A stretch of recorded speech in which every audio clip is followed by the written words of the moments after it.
नमस्कार, enlighten India में आप सभी दर्शकों का स्वागत है। मैं हूं यमलेश बंजारी।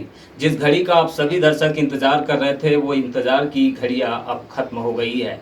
एपीआई के राष्ट्रीय अध्यक्ष विजय मानकर से एमएमसी की ओर से अतुल वैद्य ने एक महत्वपूर्ण और अति विशेष साक्षात्कार प्राप्त किया है। यह साक्षात्कार देश के साथ अंतर्राष्ट्रीय स्तर के तमाम ऐसे मुद्दे जो इस समय कोरोना त्रासदी के बीच व्याप्त है, इन तमाम मुद्दों पर पूछे गए सवालों को लेकर है। इन सवालों में कई प्रकार के ऐसे सवाल हैं जो आज देश में सियासी उठापटक से लेकर कोरोना त्रासदी और राफेल डील का जो मामला है उसको लेकर भी इसमें कई सवाल पूछे गए हैं। इसके अलावा आदिवासियों के संदर्भ में और आरक्षण को लेकर भी कई सवाल ऐसे पूछे गए हैं जिन पर बेबाक तरीके से एपीआई के राष्ट्रीय अध्यक्ष विजय मानकर ने अपना जवाब दिया है। तो आइए यूट्यूब के प्रीमियर लाइव के माध्यम से हम आपको दिखाते हैं यह लाइव साक्षात्कार। हेलो एंड वेलकम टू मानवतावादी media centre and enlightened news की तरफ से मैं अतुल वैद्य। आज हम इस इनलाइटेड न्यूज प्रोग्राम में इस खास चर्चा में बात करेंगे आज के युग के सबसे लर्नेड और टैलेंटेड लीडर और एपीआई के राष्ट्रीय अध्यक्ष धीमान विजय मानकर सर से। मानकर सर, आपका इस प्रोग्राम में बहुत बहुत स्वागत है। सर, अभी जिस तरह की परिस्थिति बन रही है तो उस परिस्थिति में पूछना चाह रहा है कि अमेरिका और चाइना में जो विपरीत परिस्थिति बन रही है ट्रेड वार को लेकर या युद्ध को लेकर, इसको आप किस तरह से देखते हैं?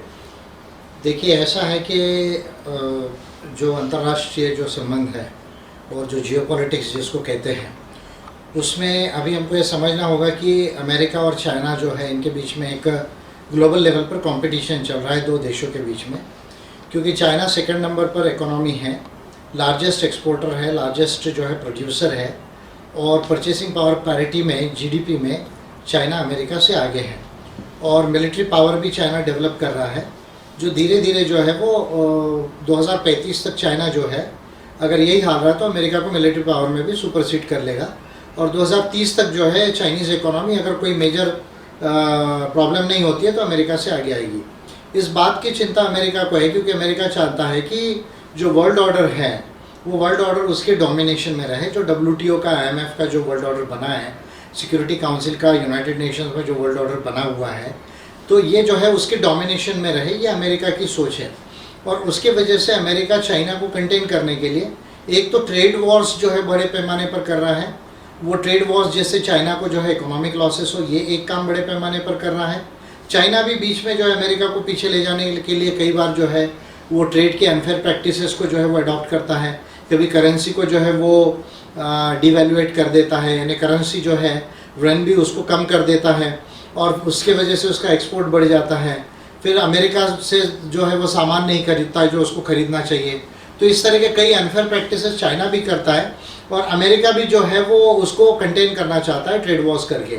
साथ में अमेरिका जो है चाइना को मिलिटरीली कंटेन करने के लिए जो है वो ऑस्ट्रेलिया और जापान और इंडिया को साथ में लेके एक क्वाड का कंसेप्ट बनाया और इंडो पैसिफिक एक कंसेप्ट को जो है यूएस ने जो है वो प्रपोंड किया कि भाई अगर इंडिया, ऑस्ट्रेलिया और जापान यदि मिल जाते हैं अमेरिका के साथ में तो अमेरिका को साउथ चाइना सी में रोका जा सकता है और मलक्का स्ट्रेट से जो समुंदर से उसका सामान आता है इंडियन ओशन होते हुए फिर अफ्रीकन कंट्रीज़ में जाता है या मिडिल ईस्ट में जाता है या यूरोप में जाता है, वो उसको रोका जा सकता है।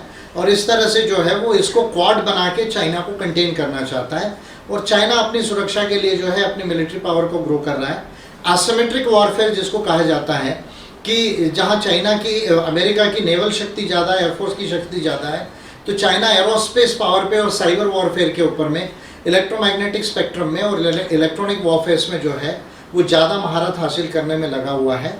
और साथ ही जो है वो नॉर्थ कोरिया है या ईरान है, पाकिस्तान है, तुर्की है, इनका अलायंस बनाकर जो है वो अमेरिका को मिलिट्रीली भी चाइना जो है वो चैलेंज कर रहा है। इस दरमियान में जो है जो भारत है, क्योंकि हमारा भी चाइना के साथ में जो बॉर्डर डिस्प्यूट है, लगभग 4056 या 57 किलोमीटर्स की हमारी जो बॉर्डर है, वो बॉर्डर जो है वेस्टर्न जोन में जो लद्दाख का रीजन है, मिडिल में जो हिमाचल प्रदेश का रीजन आता है और ईस्टर्न जो सेक्टर है उसमें सिक्किम, अरुणाचल प्रदेश का जो सेक्टर आता है, वो हमारा अनसेटल्ड बॉर्डर है। तो लाइन ऑफ एक्चुअल कंट्रोल में बहुत सारी जगह में अभी भी डिस्प्यूट है और वो फाइनलाइजेशन नहीं हुआ है। और इस बीच में गलवान का जो एक इंसिडेंस हुआ, तो इंडिया जो है ये चाहता है कि भाई चाइना को जो है वो कंटेन करे और इसलिए वो अमेरिका के साथ में जो है दिन ब दिन जो है वो अलायंस में जा रहा है। इस तरह का जियोपॉलिटिकल सिचुएशन यहाँ पर इंडियन सब कॉन्टिनेंट जो है अभी एशियन सब कॉन्टिनेंट में और साथ में जो ओशंस है उसमें बनते जा रहा है। सर अभी जियो पॉलिटिक्स की आपने बात की तो हम ये डिस्कस करना चाह रहे हैं कि इंडिया की जो फॉरेन पॉलिसी है नेहरू जी से काल से चल रही है, एनईएम जो चल रही है अलिप्तवाद की, तो क्या मोदी गवर्नमेंट उसी मॉडल पे काम कर रहा है या कोई अल्टरनेटिव मॉडल उन्होंने लाया है अभी? देखिए, नॉन अलाइंड मूवमेंट जो 1955 में जो बांडुप कॉन्फ्रेंस से जो है वो स्टार्ट हुआ, तो नॉन अलाइंड मूवमेंट में यानी ना हमको रशिया के ब्लॉक में जाना, यूएसएसआर के, ना हमको यूएसए के ब्लॉक में जाना, ये जो कंसेप्ट थी, और बाकी जितनी थर्ड वर्ल्ड कंट्रीज़ है उनको न्यूट्रल रह के जो है वर्ल्ड को डेवलप करना, ये जो कंसेप्ट थी, इसको जो है वाजपेयी के पीरियड में ही जो है जब इंडिया को न्यूक्लियर स्टेट डिक्लेयर किया गया, जो आपको याद होगा कि बुद्धा स्माइल्स करके जो सेकेंड जो मेजर जो टेस्ट किया और कारगिल युद्ध हुआ लगभग जो जिस पीरियड में, तो उसके बाद में जो है कि इंडिया एक न्यूक्लियर स्टेट है ये डिक्लेयर करके, और अभी हम नॉन अलाइनमेंट की पॉलिसी को परस्यू नहीं करेंगे, और उसके बाद धीरे धीरे जो है अमेरिका के ब्लॉक में जो है वो इंडिया की जाने की शुरुआत हुई। अभी जो इंडिया का जो एंगेजमेंट है वो पूरी तरह से हम यूएस का अलाई तो नहीं है, पर हम यूएस का पार्टनर हैं, और अभी हम मल्टी एंगेजमेंट में हैं, यानी नॉन अलाइनमेंट से मूवमेंट से जो है रीअलाइनमेंट या मल्टी अलाइनमेंट इंडिया कर रहा है। तो इंडिया का मल्टी अलाइनमेंट है, एक तो G20 के साथ में मल्टी अलाइनमेंट है, जो G10 या G11 करके इंडिया को इनवाइट करने की बात भी हो रही है। उसके बाद में ब्रिक्स है, जो Brazil, Russia, India, China and south Africa, ये एक है। फिर एशियन कंट्रीज़ के साथ में हमारा मल्टीलैटरल एग्रीमेंट एंगेजमेंट है। उसके बाद साउथ ईस्ट एशिया के साथ में हमारा जो है वो एंगेजमेंट है, और सार्क फिर जो हमारा ट्रेडिशनल जो साउथ एशिया की जो कंट्रीज़ है उनके साथ में भी लिमिटेड लेवल पर एंगेजमेंट है। तो अभी इंडिया जो है बेसिकली अमेरिका का पार्टनर जो है वो है, और मल्टीलैटरल एंगेजमेंट अपने नेशनल इंटरेस्ट के लिए जो है वो कर रहा है। तो अभी इंडिया जो है वाजपेयी के पीरियड से ही वो पॉलिसी जो है वो चेंज हुई है। बाद में थोड़ा सा जो है वो 2006 या 8 का साल है जिस समय शायद जो है मनमोहन सिंह जी जो है यूनाइटेड नेशंस का कॉन्फ्रेंस छोड़ के जो है वो नॉन अलाइन मूवमेंट का एक कॉन्फ्रेंस में गए थे। उस समय फिर उसको रिवाइव करने की बात हुई थी, लेकिन मोदी गवर्नमेंट आने के बाद में जो है अभी हम अमेरिका का पार्टनर है और मल्टी अलाइनमेंट पॉलिसी है इंडिया की। सर जिस तरह से ये रिलेशन बन रहे हैं, अंतर्राष्ट्रीय रिलेशन बन रहे हैं, तो उसमें अभी जस्ट इंडिया में राफेल आया है, चाइना के बाद G20 है, JF-17 पाकिस्तान के पास है, तो इन सारे वेपन्स में क्या आप कैसे कंपेयर कर सकते हैं? नहीं, देखिए, इंडिया की सिक्योरिटी के लिए हमको अपनी एयरफोर्स को स्ट्रॉन्ग करना भी ज़रूरी था। 42 स्क्वाड्रंस का जो है वो अलॉटेड जो है वो सैंक्शन है मिनिस्ट्री ऑफ डिफेंस की तरफ से जो है कि 42 जो है वो स्क्वाड्रन मिनिमम जो है एयरफोर्स को होने चाहिए। ये एयरफोर्स की डिमांड है लॉन्ग स्टैंडिंग, लेकिन अभी ऑपरेशनल जो हमारे स्क्वाड्रंस है 42 तो बने नहीं, लगभग 30-32 के आसपास ऑपरेशनल स्क्वाड्रंस है। और उसमें ऐसा है क्योंकि चाइना ने जो है वो 5th जनरेशन जो है वो J-20 जो प्लेन है वो चेंगडू जो उसका एविएशन जो कॉरपोरेशन है उसने बनाया है, वो 5th जनरेशन उसको क्लेम कर रहा है। स्टेल्थ टेक्नोलॉजी है, और जो 5th जनरेशन के फीचर्स होते हैं, इलेक्ट्रोमैग्नेटिक स्पेक्ट्रम हो या इलेक्ट्रॉनिक वॉरफेयर हो या एवियनिक्स एंड आर्मरी हो, इसको लेकर जो है वो प्लेन काफ़ी एडवांस प्लेन है। तो वो जो एक प्लेन था उसके वजह से हमको भी एक उसके लेवल पर नहीं तो कम से कम उससे नीचे एक प्लेन की ज़रूरत थी। तो इसलिए इंडिया ने जो है वो यूरो फाइटर और जो है ग्रिफिन के साथ में जो है राफेल का जो है वो कंपैरेटिव एनालिसिस किया, और उसके बाद में हमने लगभग 4.5 जनरेशन का है राफेल। लेकिन यदि हम JH-17 ब्लॉक 3 से जो पाकिस्तान के पास अभी ऑपरेशनल है उससे अगर हम कंपेयर करते तो कोई बहुत ज़्यादा एडवांटेजेस राफेल में नहीं है, 19-20 का फ़र्क है।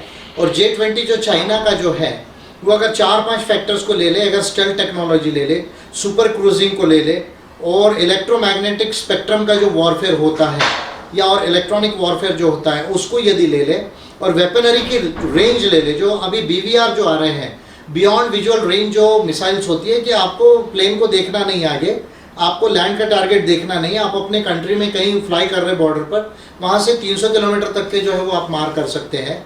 ये एक इम्पॉर्टेंट बात है। इलेक्ट्रॉनिक वॉरफेयर में आप जो रडार सिस्टम है या आगे के प्लेन्स के जो सिस्टम है उसको जो है वो स्टेल्थ अगर है तो वो उसमें कैच नहीं होगा, और अगर आपके पास में इलेक्ट्रोमैग्नेटिक जो अगर वॉरफेयर अगर है आपके प्लेटफॉर्म में, तो वो जो है आगे की जितनी रेडार टेक्नोलॉजी है या सैटेलाइट्स है या प्लेन्स है उनको डॉज कर सकता है।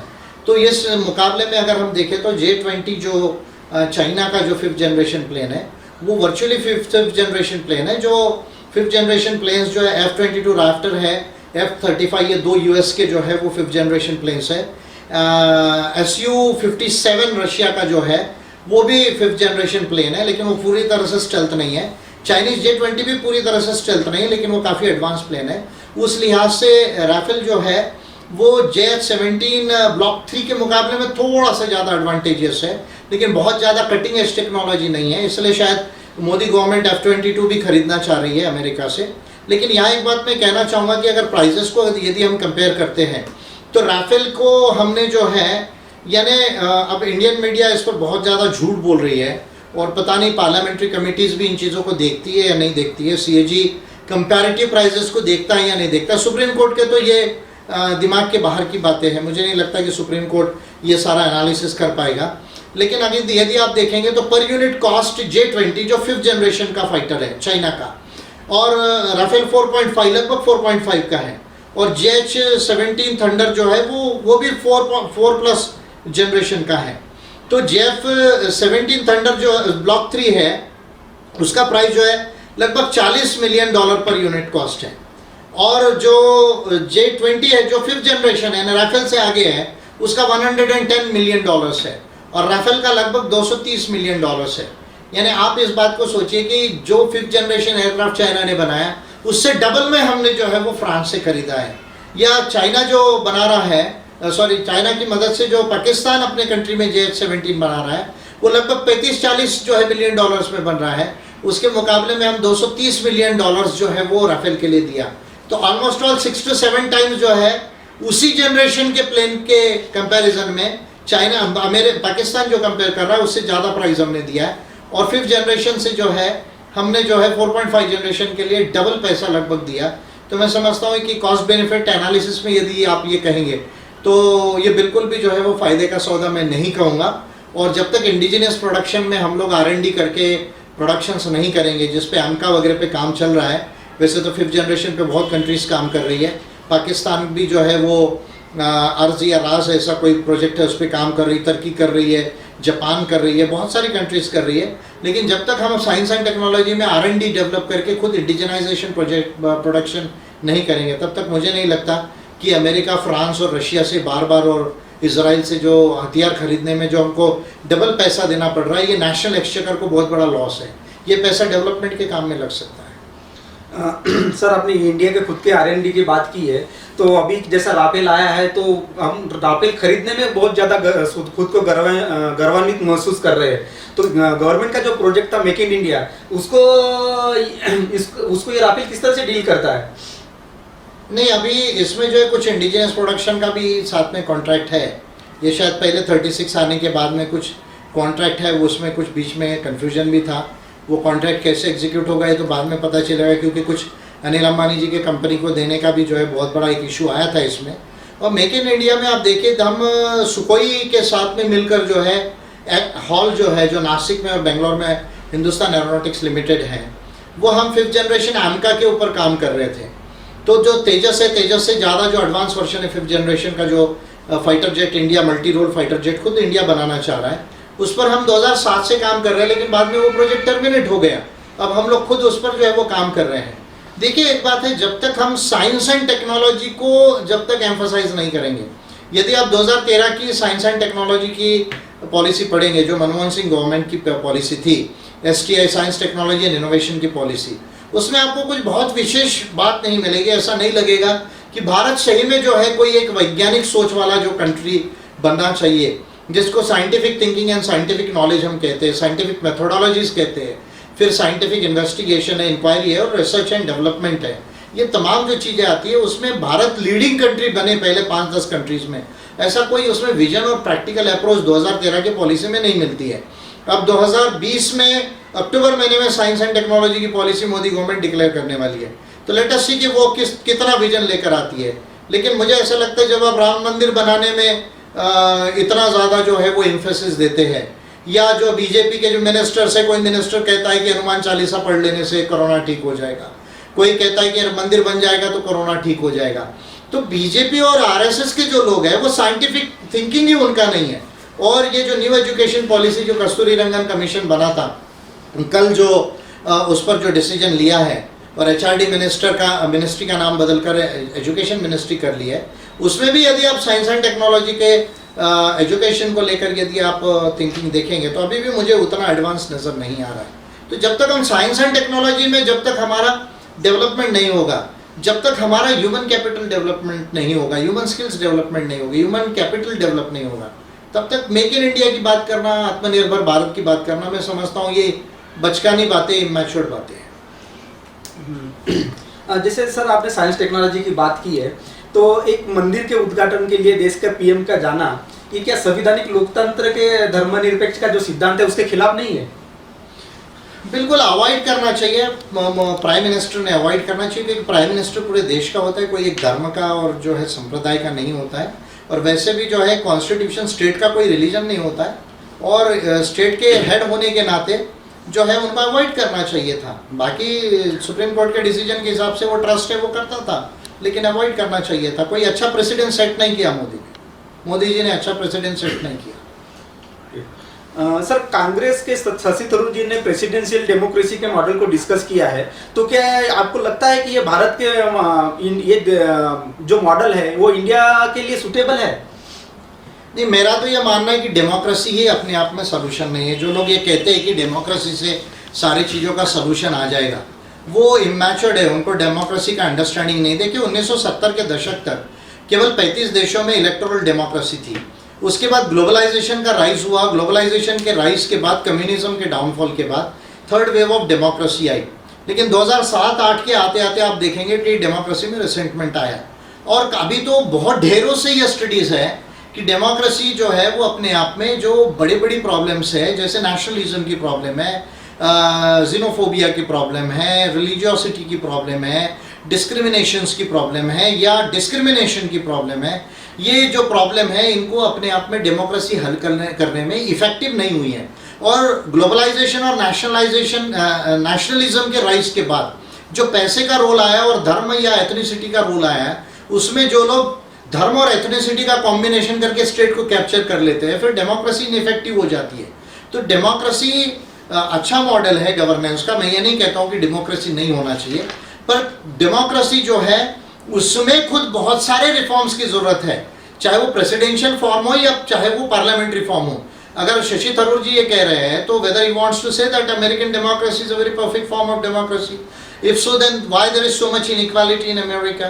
Why you see America has been unable to solve the problems of racial discrimination with the Afro-Americans and you see Latinos and the Native Americans. So you see America is a democratic country, but it is involved all over in the world in the warfare and all unfair trade practices and all those things. America or the Western you see model which is based on WTO, IMF and you see Washington consensus. It is not able to give a fair considerations to all the countries of the world at par you see.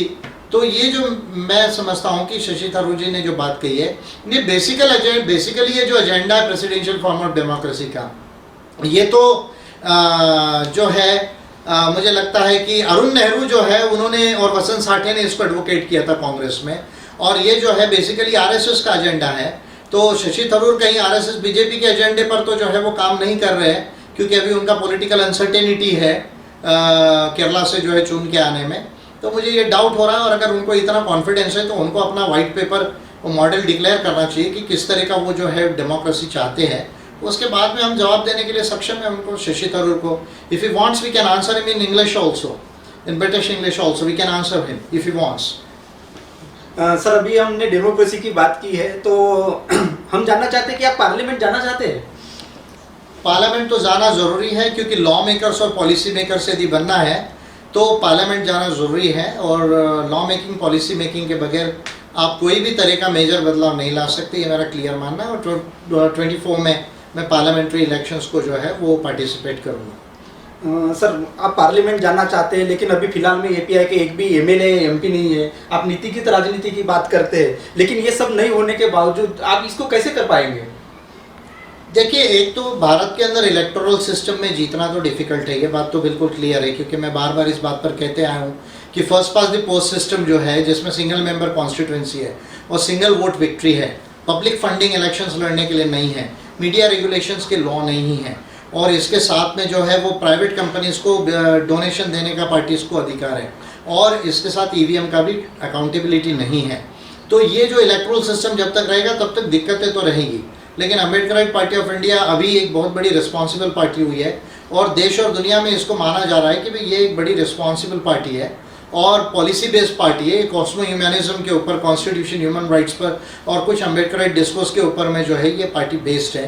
तो इसलिए कि इसको matured responsible party माना जा रहा है, एक unique party माना जा रहा है, और हमारी इलेक्शंस को लेकर एक स्पेशल तैयारी भी चल रही है। वो तैयारी जैसे जैसे डेवलप होगी तो हमें उम्मीद है कि हम जरूर चुनाव जीतेंगे।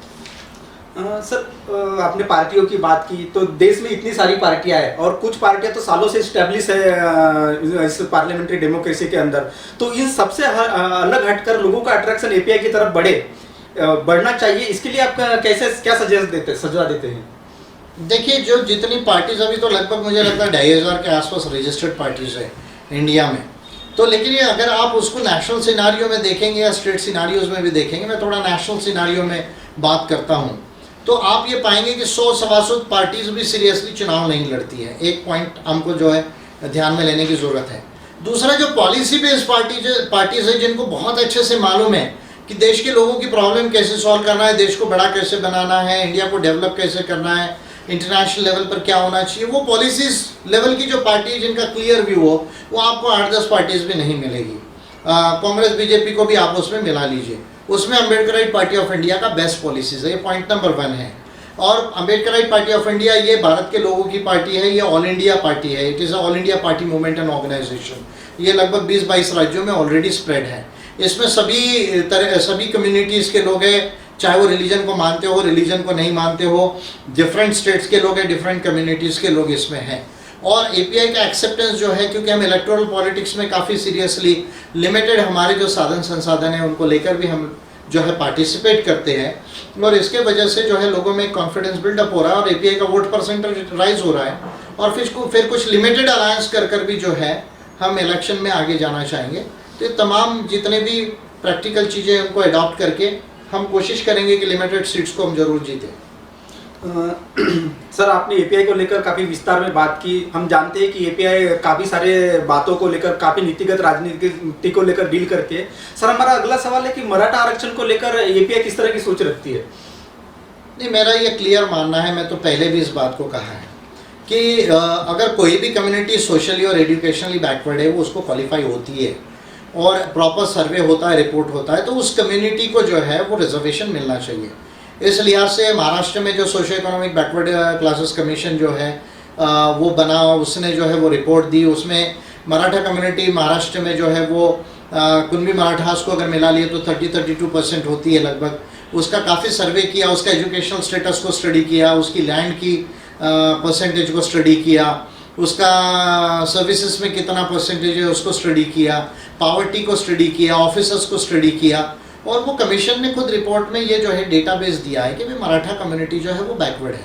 आणि जर मराठा कम्युनिटी जर खरंच बॅकवर्ड आहे आणि हे प्रूव्ह झालेलं आहे तर त्याला आरक्षण मिळायलाच पाहिजे। आणि त्या अनुषंगाने मला असं वाटतं की जो 2018चा जो ॲक्ट आहे त्याच्या अनुसार जो मराठांना रिझर्वेशन देण्यात आला आणि मग हायकोर्टमध्ये केस गेली आणि हायकोर्टने म्हटलं की भाई 13 आणि 12% असायला पाहिजे एज्युकेशन आणि जॉब्समध्ये। ते ॲब्सोल्युटली व्हॅलिड आहे आणि Ambedkarite party of India is for reservation for all the discriminated and the backward communities, और इसलिए मैं मराठा रिजर्वेशन को सपोर्ट करता हूँ। सर, एपीआई जैसे रिजर्वेशन को सपोर्ट करती है, तो अभी रिजर्वेशन इन प्रमोशन में ओबीसी को भी रिजर्वेशन होना चाहिए, क्या इस बात का आप समर्थन करते हैं? या ऑफ कोर्स अभी जो है देखिए 4-5 चीज़ें ओबीसी को लेकर मेरा मानना बिल्कुल क्लियर है। एक, ओबीसी का रिजर्वेशन जो है, अभी स्टालिन ने भी कहा कि भाई मेडिकल और डेंटल जो इंस्टीट्यूशंस है स्टेट रन, उसमें जो है ओबीसी का रिजर्वेशन होना चाहिए। हाई कोर्ट ऑफ मद्रास ने भी कुछ डिसीजन दिया है। मैं उसको जो है एपीआई का क्लियर व्यू है कि ओबीसी का रिजर्वेशन जहाँ पर भी वैलिड है सब जगह मिलना चाहिए। दूसरा 16(4)(a) को अमेंड करके ओबीसी का रिजर्वेशन इन प्रमोशन इंश्योर होना चाहिए एससी एसटी के तरह। तीसरा affirmative action in private sector, ये ओबीसी के लिए जो है वो लाया जाना चाहिए एससी एसटी के साथ और माइनॉरिटीज के साथ भी। और इसके साथ जो है ओबीसी सब प्लान करने की जरूरत है बजट्स में, जैसे एससी एसटी का सब प्लान होता है उस तरह से ओबीसी का सब प्लान बनाने की जरूरत है। और इसके साथ में ओबीसी का सेंसस होना चाहिए 2021 में। ये बहुत बड़ा इश्यू, इसके ऊपर में मैं ध्यान लाना चाहूँगा, क्योंकि अभी कोरोना के अंदर सब लोगों का ध्यान है, लेकिन हमने देखा कि कोरोना के अंदर में कल न्यू एजुकेशन पॉलिसी को कोई बड़े नेशनल डिबेट डिस्कशन के बगैर जो है वो मोदी सरकार ने फाइनलाइज किया। फिर 20, 22, 25 जो है वो पब्लिक सेक्टर एंटरप्राइजेस को जो है वो प्राइवेटाइज करने की जो है वो कोशिश जो है मोदी सरकार ने की। तो इस लिहाज से मैं ये कह रहा हूँ कि कोरोना बंदी के नाम में जो है बहुत सारी पॉलिसीज को मोदी गवर्नमेंट ऑलरेडी परसुएट कर रही है। अभी 2021 का सेंसस आने वाला है, उसमें ओबीसी की जनगणना भी होनी चाहिए। इसका भी मैं जो है वो प्रखर जो है पायोनियर हूँ। और एपीआई जो है ये तमाम ओबीसी की पॉलिसी जितनी है उसको जो है वो हमने अपने पॉलिसी में इनकॉर्पोरेट किया ऑलरेडी। सर, आपने रिजर्वेशन की बात की, तो जैसा कि हमारे दर्शक भी जानते हैं कि आपने अभी तक 16 बिल बना के दिया है, और जैसा कि मुझे मालूम है आपने उसके ऊपर 2 बिल जो है वो रिजर्वेशन को लेकर है। तो इसके डिटेल्स लिंक कुछ आप बता पाएंगे सर हमारे दर्शकों को? देखिए, एक तो जो है वो जो है 10 बिल्स जो है वो कॉम्प्रिहेंसिव इलेक्टोरल रिफॉर्म्स पर है। यानी भारत की चुनावी व्यवस्था को first pass the post system से बदलकर प्रोपोर्शनल रिप्रेजेंटेशन सिस्टम और कुछ जो है एफपीटीपी में सीटें की जाए, यह पहला उसका प्रोविज़न है। दूसरी, लोकसभा की सीटें 1,500 की जाए, ये उसका उसमें दूसरा प्रोविज़न है। राज्यसभा की सीटें लगभग 650 के आसपास कैलकुलेशन मैंने करके दी है, वो होनी चाहिए, ये उसका प्रोविज़न है। फिर पैसा चुनाव लड़ने के लिए जो है वो एक नेशनल इलेक्टोरल फंड बनाया जाए, उससे पैसा दिया जाए चुनाव लड़ने के लिए, ये उसका जो है वो प्रोविज़न है पार्टीज और कैंडिडेट्स को। और प्राइवेट जो डोनेशंस है जो पार्टीज को दिए जाते हैं वो बंद किए जाए, ये उसका प्रोविज़न है। फिर मीडिया को रेगुलेट किया जाए इलेक्शन के लिए, ये उसका प्रोविज़न है। उसके साथ महिलाओं को 33% रिजर्वेशन हो, ये उसका प्रोविज़न है। SC/ST का रिजर्वेशन हो PR सिस्टम में भी, ये उसका मैंने कैलकुलेशन करके दिया है। EVM का 100% पेपर ट्रेल काउंटिंग हो, ये मैंने कैलकुलेशन करके दिया हुआ है। और ये 10 बिल बड़े व्यापक चुनावी व्यवस्था को बदलाव के मैंने पार्लियामेंट्स को पहले दिए थे। अब हमारा ये प्रयास है कि प्राइवेट मेंबर बिल करके उनको लाएं। 2 बिल जो है भारत के संविधान में मानव अधिकारों को लाने के लिए, इनकॉर्पोरेट करने के लिए मैंने बना कर दिए। 2 बिल आदिवासियों के जल जमीन जंगल के अधिकार वास्तविक में उनको second generation of indigenous rights को एबोरिजिनल ट्राइब्स के भारत में आए, इंडिजिनस पीपल के, वो मैंने बनाए हैं। और आरक्षण, क्योंकि सुप्रीम कोर्ट कह रहा है कि आरक्षण is not your fundamental right, अभी SC/ST OBC का ये फंडामेंटल राइट नहीं है, आप इसको एज अ राइट क्लेम नहीं कर सकते, ये स्टेट का डिस्क्रिशन है, वो चाहे तो देगा या तो नहीं देगा। ये जो सुप्रीम कोर्ट के जो है जो वर्चुअली उसने रिजर्वेशन को चैरिटी बना दिया है, तो उसको मजबूत करने के लिए रिजर्वेशन को भी मैंने 2 बिल्स को जो है वो ड्राफ्ट करके रखे हैं। लैटरल एंट्री तक के जो प्रोविजंस जॉइंट सेक्रेटरीज को, डायरेक्टर्स को जो है मोदी गवर्नमेंट ला रही है, उसमें भी रिप्रेजेंटेशन SC/ST OBC का होना चाहिए, वहाँ तक का मैंने उसको जो है वो ये किया है, प्रोविजंस किया है। और रिजर्वेशन को जुडिशरी तक के भी एक्सपांड करने का उसमें प्रोविजन है। सर, आपने अभी न्यू एजुकेशन पॉलिसी को बारे में बोला है, तो जस्ट अभी ये हम लोगों के सामने आई है। तो मोदी सरकार का जो एक एजेंडा रहता है कि हम भारत को विश्व गुरु बनाना चाहते हैं, क्या आपको लगता है कि उसी को लेकर इन्होंने एक नया कुछ करने का कोशिश किया है? नहीं, देखिए, एक तो ये गुरु शिष्य की जो परंपरा है वो तो सूटेबल नहीं है। नॉलेज तो ऐसा डोमेन नहीं है कि किसी एक व्यक्ति को रहेगा दूसरे को नहीं रहेगा, एक से दूसरे को ट्रांसमिट होगा। नॉलेज तो कैसे, देखिए, हम होमोसेपियंस इंसान है, हमारे हर एक की जीन सेम है, हर एक का कोग्निटिव डेवलपमेंट हो सकता है समान रूप से। और इसके लिए जो है वो स्कूलिंग एजुकेशन बहुत इंपॉर्टेंट है, और बच्चे को जो है स्कूलिंग एजुकेशन, यूथ्स को उस तरह का एनवायरनमेंट मिले, तो कोई भी कम्युनिटी, कोई भी सोसाइटी, कोई भी इंडिविजुअल और कोई भी कंट्री जो है वो डेवलप हो सकता है। तो पहली बात तो ये विश्व गुरु वगैरह की जो संकल्पना है, ये मिथक है। मैं समझता हूँ कि ये कोई बहुत डिस्कस करने लायक नहीं है। लेकिन भारत को सही में अगर हमको एक साइंटिफिक, ह्यूमन, एगैलिटेरियन एंड एनलाइटेंड जो है नेशन बनाना है, एक ऐसा कंट्री बनाना है कि जो वैज्ञानिक हो, जो विज्ञान सम्मत हो। एक ऐसा कंट्री बनाना है जो डेवलप्ड हो। एक ऐसा कंट्री बनाना है जो मानवतावादी हो। एक ऐसा कंट्री बनाना है जो समतावादी हो। और एक ऐसा कंट्री बनाना है जो समृद्ध हो और साथ में जो है वो मोदवेडची हो, यानी एनलाइटेंड हो। यदि हमको राष्ट्र भारत को बनाना है तो फिर हमारी एजुकेशन नीति जो है ये बहुत ज़्यादा अच्छी होनी चाहिए।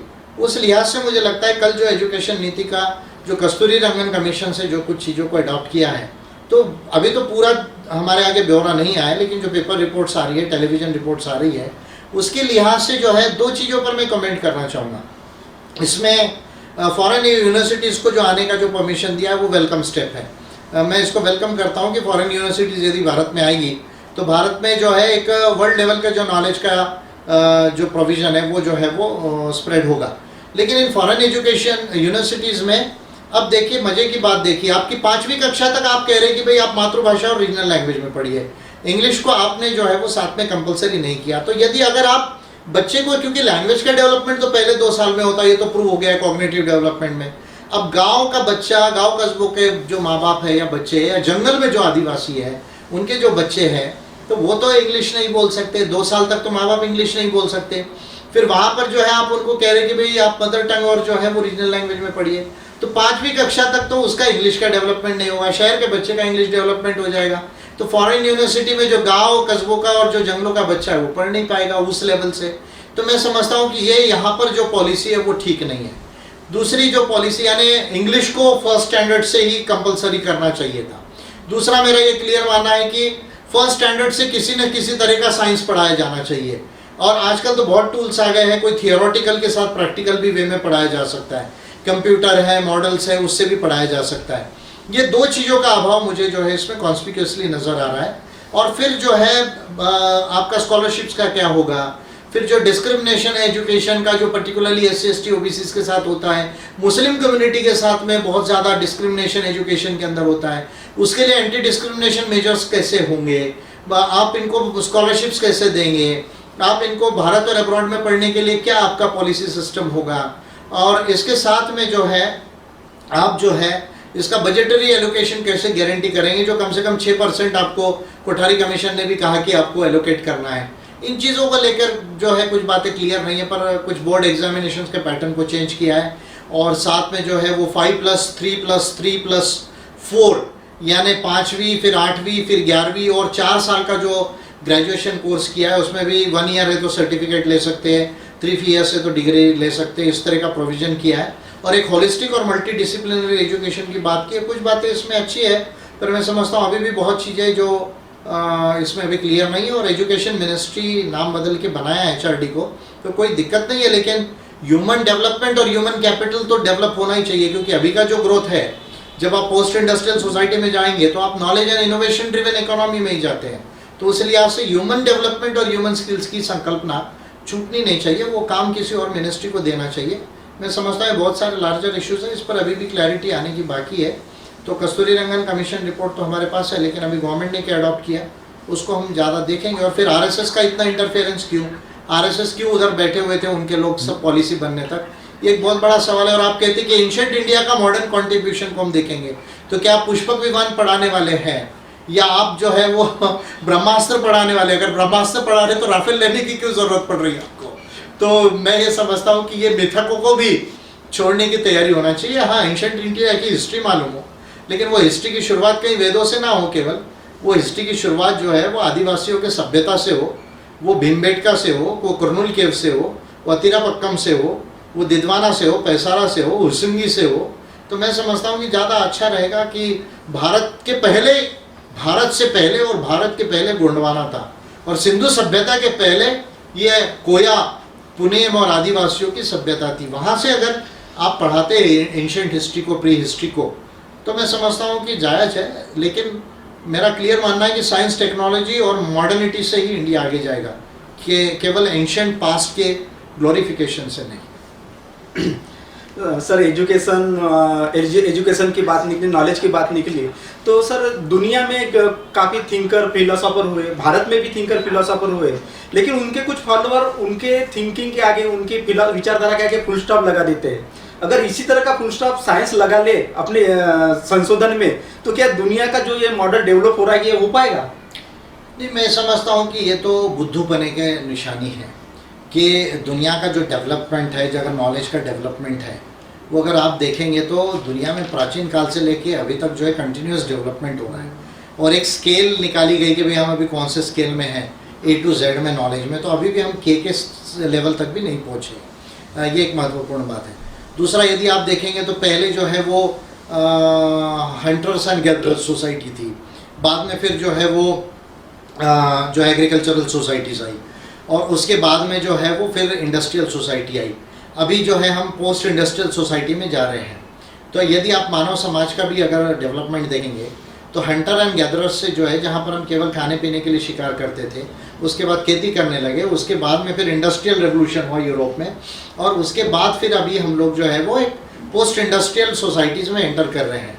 तो नॉलेज का यदि आप डेवलपमेंट देखेंगे तो दुनिया के अंदर में कंटिन्यूस डेवलपमेंट है। कोई भी एक लीडर, कोई भी एक ग्रेट लीडर हो, कोई भी एक साइंटिस्ट हो, उसका केवल कंट्रीब्यूशन नहीं है, और नॉलेज जो है वो हरदम से डेवलपिंग होता है।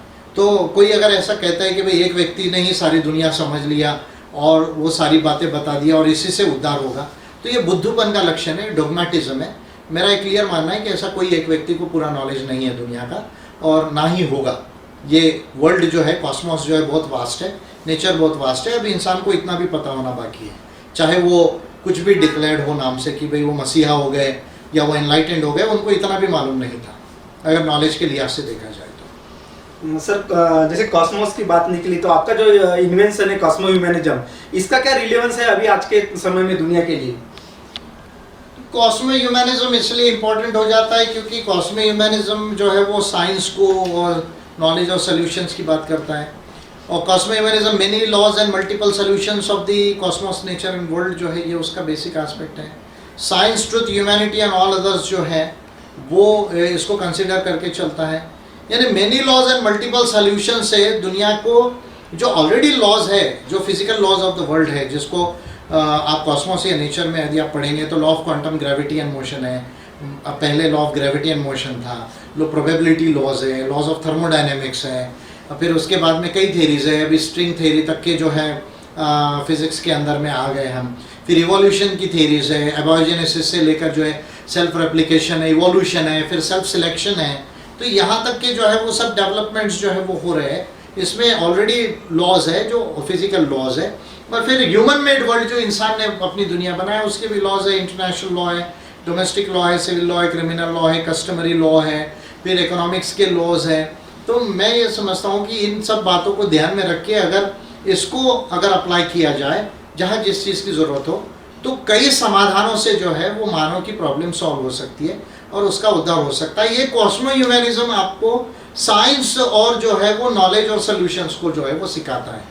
एक रास्ता नहीं, कई रास्तों से ये डेवलपमेंट हो सकता है, अनेक अंगो मग्गो, ये जो है कॉस्मो ह्यूमनिज्म सिखाता है।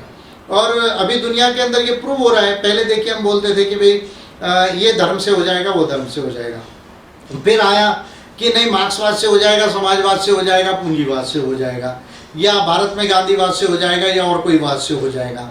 अब देखिए दुनिया इस बात को मान चुकी है कि नहीं, अभी एक मार्क से दुनिया में सोल्यूशन नहीं आ सकता, कई चीज़ों के एप्लीकेशन से दुनिया में सोल्यूशन आएगा। और उसमें सबसे ज़्यादा तो जो एप्लीकेशन आ रहा है वो साइंस का आ रहा है। आज हर चीज़ में साइंस है। हम अगर ये शूटिंग कर रहे हैं तो ये भी साइंस का एप्लीकेशन है, कल ब्रॉडकास्ट होगा वो भी साइंस का एप्लीकेशन है। तो मैं समझता हूँ कि साइंस का एप्लीकेशन, अब कोरोना का वैक्सीन का डेवलपमेंट है, मेडिसिन, वो भी साइंस एंड टेक्नोलॉजी का जो है वो एप्लीकेशन है। तो साइंस के बगैर, टेक्नोलॉजी के बगैर तो जो है वो आप दुनिया में आगे नहीं जा सकते। तो ये एक महत्वपूर्ण बात है। और फिर जो बाकी वर्ल्ड का नॉलेज है, चाहे वो इकोनॉमिक्स का हो, पॉलिटिकल साइंस का हो, वो चाहे पब्लिक एडमिनिस्ट्रेशन का हो, एंथ्रोपोलॉजी का हो, या आपके कॉन्स्टिट्यूशंस का हो, ह्यूमन राइट्स का हो, वेरियस जो नॉलेजेस है उसको समझकर जो है वो अप्लाई करके आगे जाना चाहिए। ये कॉस्मो ह्यूमनिज्म का बेसिक है। और एपीआई जो है इसको लेकर ही, ये सबसे बड़ा बात है जिसको लेकर एपीआई चल रही है। सर, आपने कॉस्मो ह्यूमनिज्म को लेकर, एपीआई को लेकर रिलेशन किया, तो हम देख रहे हैं कि एपीआई जो है कॉस्मो ह्यूमनिज्म का काफ़ी क्लोजली अनुसरण करती हुई दिख रही है। तो ये किस तरह का एप्लीकेशन एपीआई के साथ बन रहा है कॉस्मो ह्यूमनिज्म का? देखिए, क्योंकि हम अभी जो जितना भारत की जो हम पॉलिसी डिक्लेयर किया, जो P2A2 एक पॉलिसी डॉक्यूमेंट, आज मैं इंटरव्यू में फ्रीली बैठा हूँ इसलिए मैं आपको कुछ डॉक्यूमेंट्स नहीं दिखाऊंगा, तो जो है क्योंकि एक फ्री इंटरव्यू मैं आपके साथ कर रहा हूँ, लेकिन P2A2 जो है policies path of Americanism and अनेक अंगो मगो और कॉस्मो ह्यूमनिज्म, ये हमने ऑलरेडी डिक्लेयर किया है।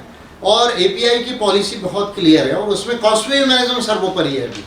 तो कॉस्मो ह्यूमनिज्म में जो मैंने आपको अभी जो बातें बताई, जो साइंस, नॉलेज एंड सॉल्यूशंस की, many laws and multiple solutions of the cosmos, nature and world की, या science, truth, humanity and all others, यानी बाकी जो सृष्टि, बायोस्फीयर एंड इकोसिस्टम की, तो ये तमाम चीज़ों को समझ कर जो है हम लोग जो है ये एप्लीकेशन कर रहे हैं। और उसमें हर पॉलिसी में इस बात को कंसिडर करके ही वो पॉलिसी बना के डिक्लेयर की जा रही है। तो मैं समझता हूँ कि हम किसी डॉगमेटिज्म के ऊपर में जो है या किसी फिलॉसफी, आइडियोलॉजी को लेकर जो है हम लोग बायस नहीं है, डॉगमेटिक नहीं है।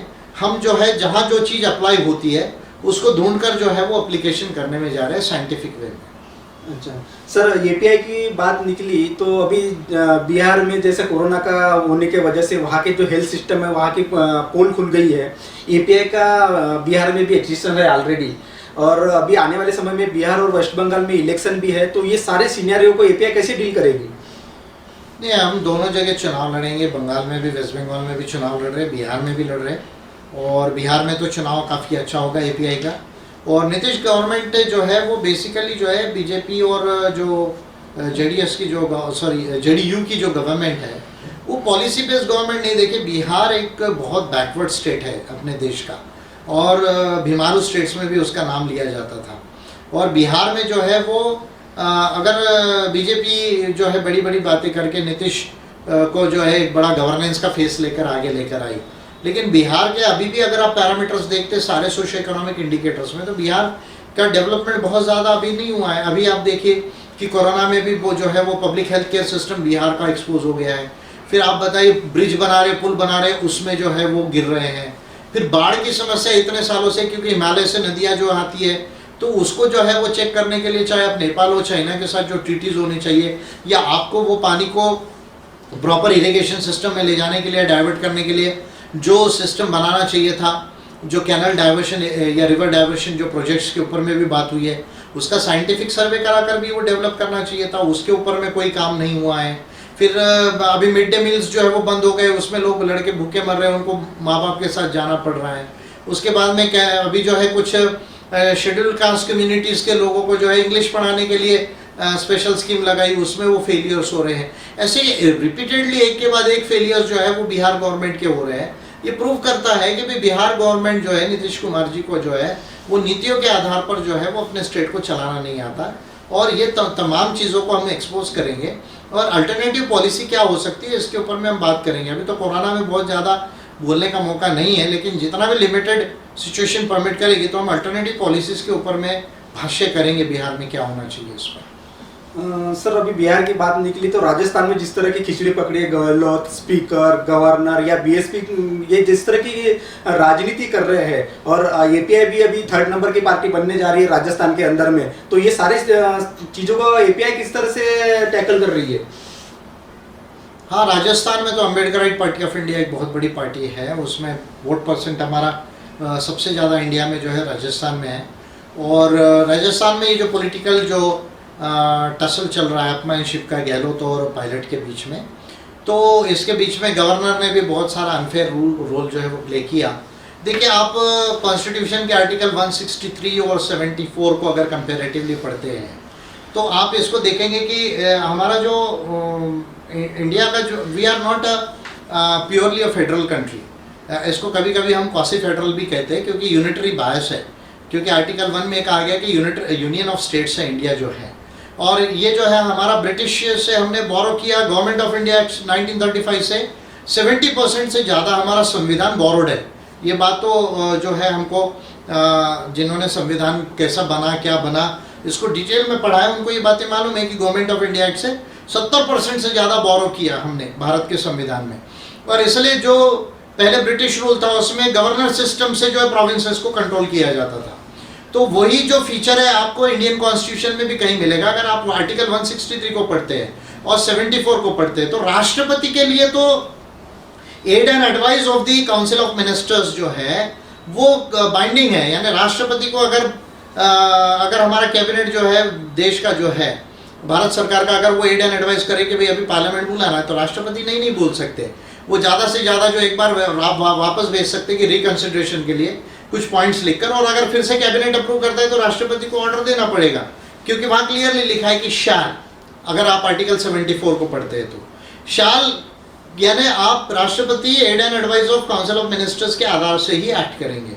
लेकिन अगर आप 163 को आर्टिकल को यदि पढ़ते हैं तो उसमें आप देखेंगे कि उसमें जो है डिस्क्रिशन ऑफ द गवर्नर की बात की गई है। अब डिस्क्रिशन ऑफ द गवर्नर की जो बात की गई, यहीं पर जो है वो गवर्नर्स को बहुत सारा रोल आ जाता है, और वो जो है डिस्क्रिशन ऑफ द गवर्नर जो है यह जुडिशियल रिव्यू के भी बाहर है हमारे कॉन्स्टिट्यूशन के अंदर।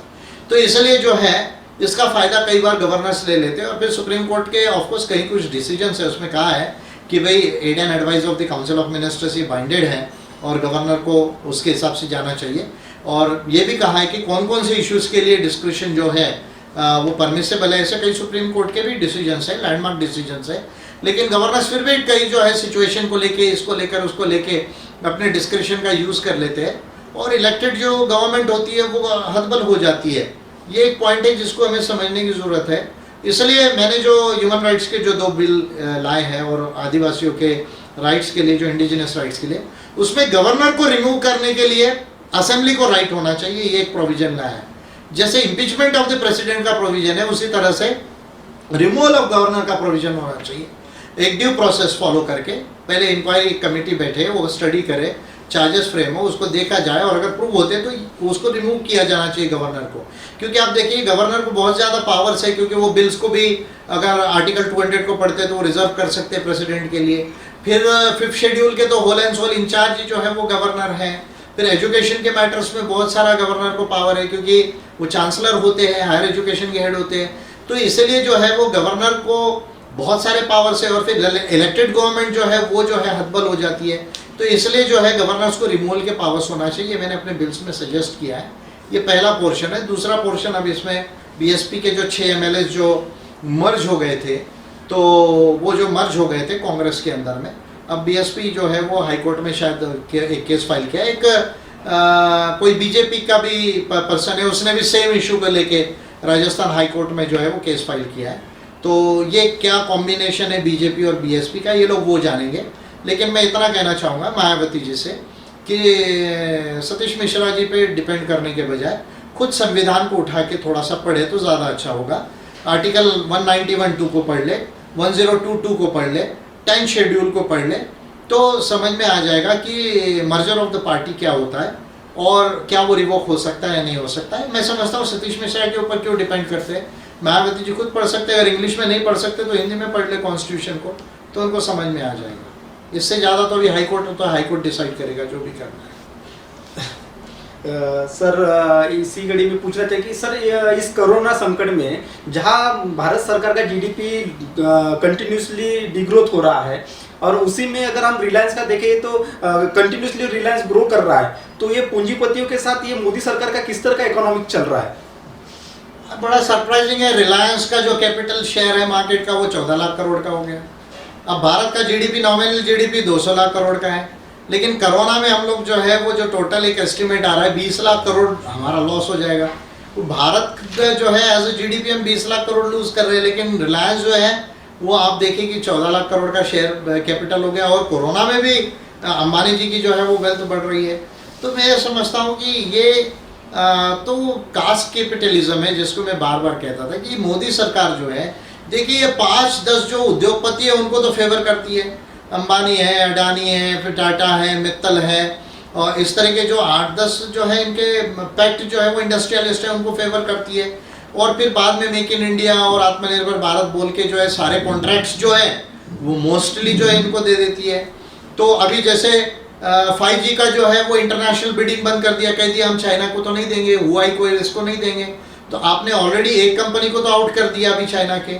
तो फिर अभी इंटरनेशनल बिडिंग में जो कम्पिटिटिव प्राइजेस होती थी वो रह जाएंगे, तो होलसेल कॉन्ट्रैक्ट वन साइड जो है वो अंबानी को मिल जाएगा, तो अंबानी की कंपनी को मिल जाएगा। फिर कुछ गूगल से इधर उन्होंने मान लीजिए जो है वो जॉइंट वेंचर कर लिया, कुछ बिजनेस डील हो गया। तो ये सब चीज़ों में जो है ये जो बिजनेसेस है, जो एस्टैब्लिश्ड है और जो बीजेपी के क्लोज है, उनका वेल्थ बढ़ता है और भारत का जो है, अपने देश का जीडीपी जो है वो लॉस होता है, जनता का जो है वो लॉस होता है। अभी आपने सुना होगा कि 30,000 करोड़ रुपया, 1 करोड़ जो एम्प्लॉयज़ है एम्प्लॉयज़ प्रोविडेंट फंड के, उनको विड्रॉ करना पड़ा। वो क्यों हो रहा है? ये प्रूव हो रहा है कि भाई भारत के लोगों के पास पैसा नहीं है, जॉब्स नहीं है, इसमें बहुत बड़ा लॉस हो रहा है। 20 लाख करोड़ का भारत को लॉस होगा, भारत की जनता को कितना लॉस होगा ये कोरोना के बंदी की वजह से, इसका तो कैलकुलेशन करना बहुत डिफिकल्ट है और शायद होगा भी नहीं। तो मैं समझता हूँ कि ये कास्ट कैपिटलिस्ट नीति है मोदी गवर्नमेंट की, और इसके वजह से अंबानी की वेल्थ बढ़ती है। और थॉमस पिकेटी ने अपना जो लेटेस्ट बुक है कैपिटल एंड आइडियोलॉजी, उसमें काफ़ी सॉल्यूशंस पे बात की है इसके। सर अभी जल्दी सेंसस आने वाला है 2021 में, उसको उसमें ट्राइबल कोड, ओबीसीज का डिटेल्स, या फिर जो धर्म को मानते हैं या नहीं मानते हैं उनके लिए कुछ कॉलम, इस तरह के काफ़ी माइन्यूट डिटेल वहाँ होगी। तो इसको आप कुछ डिटेल में बताना चाहेंगे हमारे दर्शकों को? नहीं, वो अभी बहुत अच्छा सब्जेक्ट निकाला आपने। एक्चुअली अभी सेंसस के ऊपर किसी का ध्यान नहीं है और फरवरी में सेंसस हो जाएगा और हमें पता भी नहीं चलेगा, हम सब कोरोना लॉकडाउन में रहेंगे। वो हो सकता है इस सेंसस में जो है वो एनआरसी का डेटा इकट्ठा कर लिया जाए और वो डेटा को फिर बाद में एनआरसी के लिए यूज़ कर लिया जाए। अभी ये सेंसस हो रहा है, इसमें ओबीसी का सेंसस होना चाहिए, इस पर कोई बात नहीं हो रही है। आदिवासियों का एक अलग से कोड होना चाहिए उनकी संस्कृति और सभ्यता के लिए, बाकी धर्मों से अलग। जो भी आपका हिंदू है, मुस्लिम है, क्रिश्चियन है, बौद्ध है, जैन है, पारसी है, जो भी ये रिलीजियस कोड है, उससे अलग एक आदिवासियों का कोड होना चाहिए कल्चर का, क्योंकि वो नेचर को जो है वो मानते हैं। तो वो जो है वो उसका एक बहुत बड़ा इशू है। फिर कोई लोग धर्म को नहीं मानते, उनका कॉलम होना चाहिए जो पहले हुआ करता था सेंसस में, वो एक अलग आने का जो है वो इशू है। और फिर बाद में सोशियो इकोनॉमिक इंडिकेटर्स के कौन कौन से डेटा इस सेंसस में कलेक्ट करने जा रहे हैं गवर्नमेंट, उसके ऊपर में कोई चर्चा नहीं, क्योंकि पार्लियामेंट भी सेशन में नहीं है। तो मैं समझता हूँ कि ये बहुत सीरियस इश्यूज है, ये तमाम चीज़ें जो है इस पर ध्यान देने की ज़रूरत है। और इस पर कुछ काम तो मैंने किया ऑलरेडी, ट्राइबल कोड के ऊपर में है, या नो रिलीजन के ऊपर में जो कॉलम आना चाहिए उसके ऊपर, ओबीसी सेंसस के ऊपर में भी मैंने पिटिशन की है। और लेकिन ये सब चीज़ों के ऊपर क्योंकि पार्लियामेंट सेशन में नहीं और कोरोना बंदी में बड़ी सभा सम्मेलन नहीं कर पा रहे, तो ये तमाम पब्लिक अवेयरनेस में दिक्कतें जा रही है ये करने में। सर देश में इस तरह इतना बड़ा भयानक संकट है और उसमें मीडिया अर्थव्यवस्था या रोजगार को लेकर कोई भी बात नहीं कर रही है, और ऐसा दिखा रही है कि सब कुछ ठीक चल रहा है। तो मोदी जी जो अमेरिका में कह के आए हैं कि यहाँ सब कुछ ठीक है इंडिया में, ये क्या मीडिया और मोदी जी का अलायंस चल रहा है इंडिया में? नहीं, अभी तो ये बात कोई छुपी नहीं रही है कि इनका अलायंस उनके लिए ठीक है। अभी तो उनको पैसा मिल रहा है मीडिया वालों को, तो वो मीडिया जो है वो तो इनकी जो है वो प्रोपेगेंडा एजेंसीज है ना। अभी जो है अगर आप एनडीटीवी को छोड़ दो और थोड़ा सा राजदीप सरदेसाई जो इंडिया टीवी का जो चैनल है इंग्लिश का, उसको थोड़ा सा यदि छोड़ देते हैं तो जो है अगर मेजॉरिटी में 90% से ज़्यादा जो है वो तो ये जो है वो प्रचारक है, ये जो है वो अभी आप इनको क्या एडिटर्स को क्या कहते हैं, संपादक नहीं है ये लोग, अभी ये जो है वो समर्थक है, इनके प्रचारक हैं। और इसके लिए मीडिया रेगुलेशन का लॉ बनाने की ज़रूरत है। मीडिया ओनरशिप पे नॉन प्रॉफिट मीडिया कॉरपोरेशंस बनाने की ज़रूरत है। इसका मॉडल है कि भाई जो शेयर होल्डर्स है वो एक नहीं होगा, कई शेयर होल्डर्स होंगे और कितना भी पैसा वो लगाए लेकिन उनका शेयर 50% से ज़्यादा नहीं होगा। और 50% किसके शेयर होंगे? तो एडिटर्स के, फिर मीडिया कर्मियों के होंगे और व्यूअर्स का जो है उसमें शेयर होंगे, जो हमसे रिकवर कर रही है पैसे डायरेक्टली इनडायरेक्टली, उनका जो है इसमें जो है वो शेयर होल्डिंग होगा। तो जब वो नॉन प्रॉफिट मीडिया ऑर्गेनाइजेशन बनेगा, पॉइंट नंबर 1, तब जाके जो है जो पैसा लगा रहा है केवल उसका शेयर होल्डिंग, उसका मेजॉरिटी नहीं रहेगी, पहली बात। दूसरा, representation of opinions and persons के लिए डाइवर्सिटी का लॉ बनाने की ज़रूरत है। जैसे साउथ अफ्रीका के अंदर में डाइवर्सिटी कमीशन है और वो मीडिया के लिए भी अप्लीकेबल होते हैं उसके लॉज, उस तरह से यहाँ डाइवर्सिटी का लॉ बनाने की ज़रूरत है ताकि एडिटोरियल बोर्ड से लेके जितना मीडिया कर्मी है उसमें रिप्रेजेंटेशन हो सभी लोगों का, इंक्लूडिंग महिलाओं का और different SC ST OBC minorities communities का या जनरल कम्युनिटीज़ का भी हो। और साथ में जो एडिटोरियल बोर्ड और एजेंडा है उसमें जो एक मोटा मोटा क्या चीज़ों का रिप्रेजेंटेशन होना चाहिए व्यूज़ का, वो भी उसमें डाइवर्सिटी अगर रहेगी तो आएगा। तो एक तो non profitable media ownership, media corporations and diversity law, 2 तरह का लॉ यदि ये देश में बनाया जाए तो ये ठीक होगा, अदरवाइज ये ठीक नहीं होगा, क्योंकि ये तो पैसा लेकर बोलने वाले लोग हैं, तो ये अपना मुंह चलाते रहेंगे क्योंकि उनके लिए तो सब ठीक है, उनको पैसा मिल रहा है। सर मोदी सरकार जब से आई है कुछ ना कुछ सरकारी कंपनियों को बेच रही है। अभी 23 नई कंपनी को बेचने का उन्होंने प्लान बना लिया है, अभी बस एग्जीक्यूट होना बाकी है। तो इस तरह ये जो सरकारी कंपनियों को बेचने का ये काम मोदी सरकार कर रही है, तो ये किस तरह की अर्थशास्त्र का नया मॉडल सेट कर रही है ये मोदी सरकार? नहीं, ये बहुत सिंपल है। देखिए, इसमें दो चीज़ें वो करना चाह रहे हैं। एक जो है, देखिए, जब भी आप प्राइवेटाइजेशन करते हैं तो इसका सिंपल है, आप पब्लिक प्रॉपर्टी को प्राइवेट प्रॉपर्टी बना रहे हैं। यानी जो पब्लिक के टैक्सेस से, जनता के टैक्सेस से जो सालों साल पब्लिक सेक्टर एंटरप्राइजेज जो है वो खड़ी हुई है, सेंट्रल हो या स्टेट हो, उसको आप उठा के उसको डीवैल्यूएट करके उसको लॉस में लाके उसका कम वैल्यूएशन करके, मान लीजिए वो 1000 करोड़ की कंपनी है, उसको लॉस में ला डीवैल्यूएट किया, फिर डेप्रिसिएशन निकाला, उसको 200 करोड़ में जो है वो उठा के बेच दिया, फिर अंबानी अडानी को दे दिया। तो जो पब्लिक प्रॉपर्टी थी वो जाके प्राइवेट प्रॉपर्टी हो जाती है और फिर प्राइवेट ओनर्स वो जो है वो महंगे हो जाते हैं और उसका शेयर जो है जैसे 49% भी शेयर अगर हो जाए किसी पब्लिक सेक्टर का, तो उस पर जो सीएजी का ऑडिट है वो खत्म हो जाता है। तो आपका जो है कंट्रोल चले जाता है, सीएजी और पार्लियामेंट का कंट्रोल उसमें से चले जाता है। Point number 1। दूसरा, जो रिजर्वेशन का ऑब्लिगेशन है हमारे कॉन्स्टिट्यूशन के तहत, SC ST OBCs का जो रिजर्वेशन का ऑब्लिगेशन है, जो शाहू महाराज के पीरियड से 1902 से आया और कृष्णदेवराय वडियार मैसूर के जो प्रिंस थे और जस्टिस पार्टी, इसका बड़ा रोल रहा है रिजर्वेशन को लाने में। बाद में कॉन्स्टिट्यूशन बनने में डॉक्टर अम्बेडकर का भी इसमें रोल रहा है, लेकिन शुरुआत जो है वो शाहू महाराज से और कृष्णदेवराय वडियार और जस्टिस पार्टी से इसकी हुई है। तो ये जो रिजर्वेशन का जो ऑब्लिगेशन है कि SC ST OBC को रिजर्वेशन मिलना चाहिए, तो एक बार वो पब्लिक सेक्टर से प्राइवेट हो गई तो रिजर्वेशन का इशू खत्म हो जाता है, क्योंकि प्राइवेट सेक्टर में तो रिजर्वेशन या अफर्मेटिव एक्शन नहीं है। तो दो ऑब्जेक्टिव है मोदी सरकार के कि 2 लाख 3 लाख करोड़ रुपया इसमें से कमाना है, क्योंकि अभी टैक्सेस तो है ही नहीं।